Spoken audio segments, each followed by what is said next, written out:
তো সেটার জন্য চলে আসতে হবে আমাদের ফেসবুক পেজ অথবা ফেসবুক প্রোফাইলে। ফেসবুক প্রোফাইলে আসার পর আপনি ফার্স্ট অফ অল চলে যাবেন আপনার ফেসবুক প্রোফাইলে।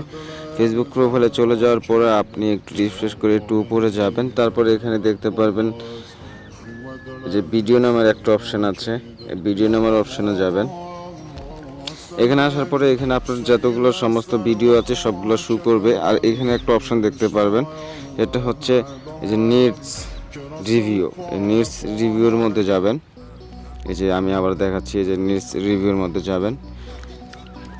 এইখানে আসার পর যখন আপনি এখানে দেখতে পারবেন আপনার আইডিতে কোনো ধরনের স্টেক রাইট অথবা কপিরাইট যেই কোনো অপশন, মানে আপনার ভিডিওতে যদি কোনো প্রবলেম থাকে সেটা এখানে অবশ্যই থাকবে। আপনার ভিডিওটা এখানে শো করানো হবে, অ্যান্ড সেখান থেকে আপনারা যদি এখান থেকে এটা কোন প্রবলেমটা সেই মেসেজটাও দেওয়া থাকবে, সেটা দেখে যদি আপনি আপনার ভিডিওটা এডিট করে আবার সব কিছু ঠিক করে নেন তাহলে চলবে। আর যদি আপনি ভাবেন যে না আমি এত কিছু করব না, তাহলে আপনি এখান থেকে ভিডিওটা কোন ভিডিওটা তারা সিলেক্ট করে দিয়েছে সেটা দেখে আপনার ভিডিও যে ছেড়ে রাখছেন আপনার রিলস ভিডিও অথবা লং ভিডিও, ওইখানে গিয়ে আপনার সেই ভিডিওটা ডিলিট করে দিবেন।